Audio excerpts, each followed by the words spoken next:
conviée dans un numéro spécial de Ça commence aujourd'hui ce mercredi 15 mars, Marie-Myriam, inoubliable dernière gagnante française de l'Eurovision, est revenue sur le décès brutal de son mari, Michel Elmousnino. Elle ne l'a jamais caché. Michel Elmousnino était le pilier de Marie-Myriam. L'ex-directeur d'un célèbre label musical la rencontre dans une période faste. La femme à la longue robe jaune venait de remporter le 22e concours de l'Eurovision avec l'hymne L'Oiseau et l'Enfant. Le couple console, vit d'amour et de chansons entouré de ses deux enfants Laurine, née en 1982, et Richard, en 1990.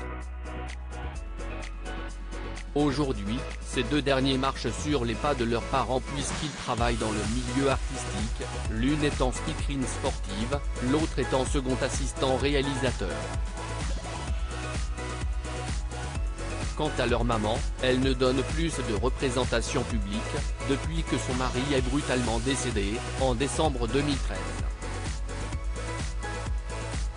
Une peine insurmontable, la chanteuse a accepté de revenir sur ce douloureux événement dans Ça commence aujourd'hui, ce mercredi 15 mars.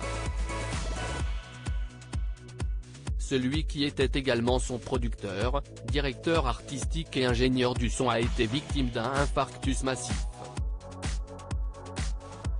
La veuve est restée, quelque part, traumatisée par ce drame. Depuis le décès de mon mari, j'ai cessé de chanter sur scène.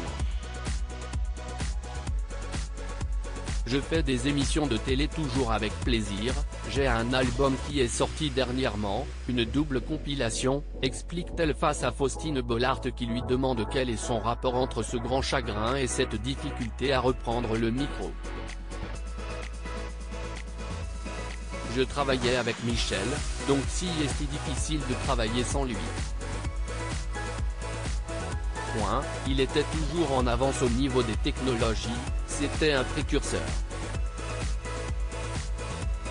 Et moi, j'étais très gâté de ce côté-là.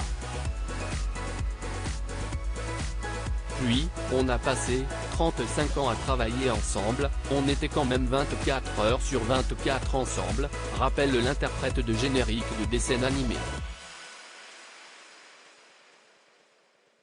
L'émotion m'empêchait de parler. L'artiste de 65 ans se souvient de son ultime concert, qui lui a fait prendre conscience du manque de son conjoint. J'ai fait un spectacle après son décès, en janvier, j'avais oublié de l'annuler et j'ai pleuré sur scène. J'ai eu énormément de mal à reprendre la suite du spectacle parce que l'émotion me serrait la gorge et m'empêchait de parler. Je l'ai terminé et à la fin j'ai dit à mon fils voilà, si est le dernier. À lire aussi Marie-Myriam dévoile pourquoi elle ne monte plus sur scène. Mon dernier concert, juste après le décès de mon mari Michel, m'a beaucoup traumatisé.